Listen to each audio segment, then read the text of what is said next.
చంద్రబాబు నాయుడు గారి ప్రమాణ స్వీకారం సందర్భంగా ఆయనకు ఒక డీటెయిల్డ్గా లెటర్ రాశారు. ఆ ఉద్దేశం ఏంటంటే ఆయన వాళ్ళ పార్టీ ఎన్డీఏలో ఒక భాగంగా అయింది.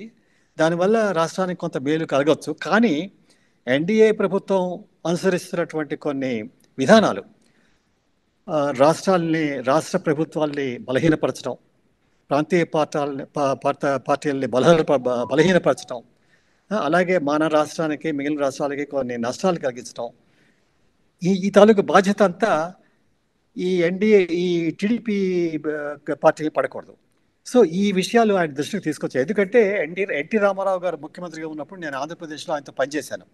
చేసినప్పుడు ఆయన ఈ ఫెడరలిజం మీద మాత్రం ఆయన చాలా క్లియర్గా ఒక ఒక ఆయన తాలూకు స్టాండ్ ఏంటంటే కేంద్రం రాష్ట్రాల మీద ఎటువంటి కంట్రోల్ చేయకూడదు. డాక్టర్ అంబేద్కర్ గారు చెప్పారు, రాష్ట్రము కేంద్రము కో పార్ట్నర్స్ అని. అటువంటి దాన్ని మన ఎన్టీ రామారావు గారు ఒక రాష్ట్రం తాలూకు స్వాభిమానం అది, ఆ కేంద్రం నిరంకుశత్వంగా పరిపాలన చేయడానికి వీలు లేదనేటువంటి ఒక పర్టికులర్ స్లోగన్ పెట్టి ఒక ఫెడరల్ ఫ్రంట్ పెట్టారు.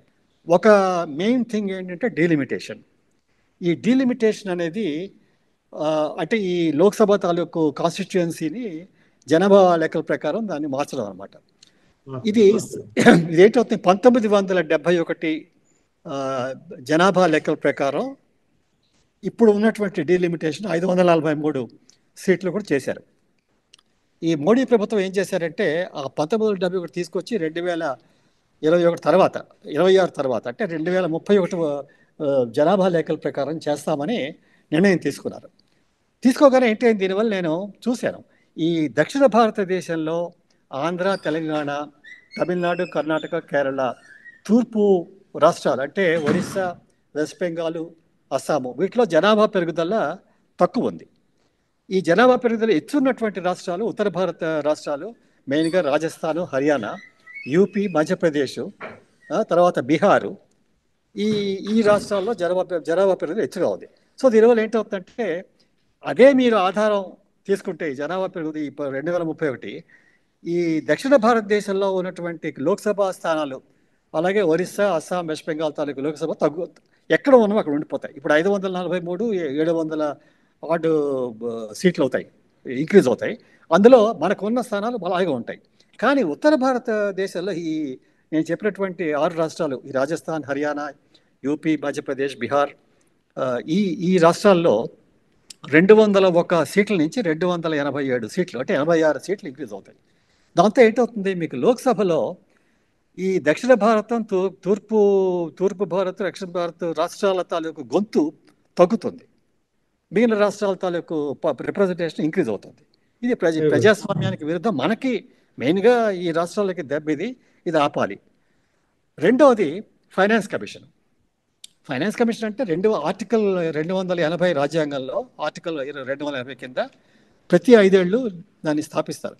ఫైనాన్స్ కమిషన్ ఉద్దేశం ఏంటంటే కేంద్రానికి వచ్చే నిధులు, ట్యాక్స్ నిధులు ఉంటాయి కదా, వాటిని రాష్ట్రాలకి కేంద్రం మధ్య ఎలా కేటాయించాలి, కేంద్రం బాధ్యతలు ఏమిటి, రాష్ట్రం బాధ్యతలు ఏమిటి, దానికి కావాల్సిన నిధులు ఏమిటి, దాని మీద కొన్ని రూల్స్ పెట్టి ప్రతి 5 సంవత్సరాలు అన్ని రాష్ట్రాలని కన్సల్ట్ చేసి చాలా జాగ్రత్తగా చేస్తారు. వాళ్ళు ఒక ఎంపైర్ లాగా అనమాట, ఇండిపెండెంట్ ఎంపైర్ లాగా చేస్తే వీళ్ళు ఏం చేశారు, ఇప్పుడు ఈ ఫైనాన్స్ కమిషన్కి తాలూకు టర్మ్స్ ఆఫ్ రెఫరెన్స్లో 1976 జనాభా గణన ఆధారంగా చేస్తారు. ఎప్పుడైతే ఈ జనాభా గణన 1971 2021 చేశారు, ఎప్పుడు ఒక 5 ఏళ్ల కిందట చేసినప్పుడు నేను ప్రొటెస్ట్ చేశాను. రాష్ట్ర ముఖ్యమంత్రి అందరికీ రాశాను ఇది పనికిరాదని. అప్పుడు ఫినాన్స్ కమిషన్ చైర్మన్ గారు ఎన్కే సింగ్ గారు నాతో మాట్లాడారు, లేదు మేము దానికి కొద్దిగా వెయిటేజ్ ఇస్తామని. వాళ్ళు ఒప్పుకున్నారు, వాళ్ళ రిపోర్ట్లో ఒప్పుకున్నారు ఇది అన్యాయం అయింది అని. ఏదో మైనర్గా కొంత వెయిటేజ్, కానీ ఆ వెయిటేజ్ వల్ల మనకు పూర్తి నష్టపరిహారం రాలేదు. దానివల్ల ఏమైంది, మన తాలూకు నిధుల షేర్ తగ్గిపోయింది. ఈ 5 కేరళ, ఆంధ్ర, తెలంగాణ, ఈ కర్ణాటక, ఈ 5 రాష్ట్రాల తాలూకు షేర్ తగ్గిపోయింది. అంటే నిధులు తగ్గించారనమాట. ఇది పనికిరాదు, ఇది తప్పు. ఇది నా ఉద్దేశంలో 1971 వెళ్ళి మనకు ఎంత రావాలి దాన్ని క్యాల్కులేట్ చేసి దానికి పూర్తి నష్టపరిహారం అడగాలి, అదొకటి. రెండోది చాలా ముఖ్యం, ఇది చాలామందికి తెలియదు.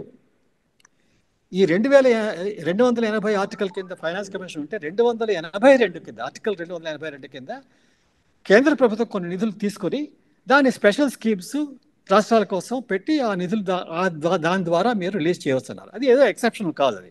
కానీ పాత గవర్నమెంట్లు అందరూ కూడా దీన్ని మిస్యూజ్ చేశారు. చేసి దాని కింద సెంట్రల్ స్కీమ్స్ ఎన్నో పెట్టుకొని కొన్ని వాళ్ళ తాలూకు ఉద్దేశాలని రాష్ట్రాల మీద రుద్దారనమాట. కానీ 2014 నుంచి ఈ రోజు వరకు చూస్తే మీరు చాలా ఉధృతంగా ఆర్టికల్ 282 మిస్యూజ్ చేశారు. చేసి దానికి ఏం చేశారు, ఇప్పుడు మోడీ గారి ప్రభుత్వం 2014లో 18% నిధులు అక్కడ మళ్ళిస్తే ఇప్పుడు ఆల్మోస్ట్ 47% అక్కడ మళ్ళించేస్తున్నారు. ఇక మిగిలింది ఫైనాన్స్ కమిషన్ కేటాయించగలిగినటువంటి నిధులు తగ్గిపోయారు అనమాట. దానివల్ల ఏంటవుతుంది, ఒక విధంగా చూస్తే ఫైనాన్స్ కమిషన్ తాలూకు రోల్ తగ్గిపోయింది. రెండోది, ఆ డబ్బులు అంతా తీసుకున్న వాళ్ళు అక్కడి నుంచి ఆర్టికల్ 288 ద్వారా సెంట్రల్ స్పాన్సర్డ్ స్కీమ్ పెట్టినప్పుడు డైరెక్ట్గా బ్యాంక్ ట్రాన్స్ఫర్ బెనిఫిషరీ చేసి రాష్ట్ర ప్రభుత్వాలకు ప్రమేయం లేదు, తర్వాత పంచాయతీలకి మున్సిపాలిటీస్కి ప్రమేయం లేదు, డైరెక్ట్గా చేసి ఆ స్కీమ్ అన్నిటి మీద మోడీ గారి పిక్చరు అంతా ప్రధానమంత్రి స్కీమ్స్ అని పెట్టి రాజకీయంగా వాళ్ళు స్వలాభం కోసం చేసినట్టు కనిపిస్తోంది. దానివల్ల ఏమైంది, వాళ్ళ తాలూకు విధానాల్ని ఈ రాష్ట్రాల మీద రుద్దుతున్నారు. అదే నిధులు మీరు రాష్ట్రానికి ఇస్తే ప్రతి రాష్ట్రానికి వాళ్ళ తాలూకు నీడ్స్, అవసరాలు వేరుగా ఉంటాయి. సో వాళ్ళకి కొంత ఫ్రీడమ్ ఉంటుంది. అదే ఆ నిధులను వాళ్ళు అవసరాలకు అనుగుణంగా వాళ్ళు ఉపయోగించుకోవచ్చు. అది తీసేస్తున్నారు. సో ఇదేంటవుతుందంటే, ఇలా చేయడం వల్ల ఏంటవుతుందంటే చాప కింద నీరులాగా అంటారు తెలుగులో. చాప కింద నీరులాగా ఈ ఫినాన్స్ కమిషన్ తాలూకు ఇంపార్టెన్స్ తగ్గించేసి కేంద్ర ప్రభుత్వం ఈ నిధులను తన అధీనంలో పెట్టుకుని రాజ్యాంగంలో ఉన్నటువంటి ఆ సెక్షన్స్కి వ్యతిరేకంగా, ఫెడరలిజంకి వ్యతిరేకంగా దాన్ని వాళ్ళ తాలూకు అధికారాన్ని ఇంప్రూవ్ చేయడం కోసం అది ఉపయోగించవచ్చు. దాని మీద మీరు తప్పకుండా ప్రతిఘటించాలి అని నేను చంద్రబాబు నాయుడు గారిని రిక్వెస్ట్ చేశాను.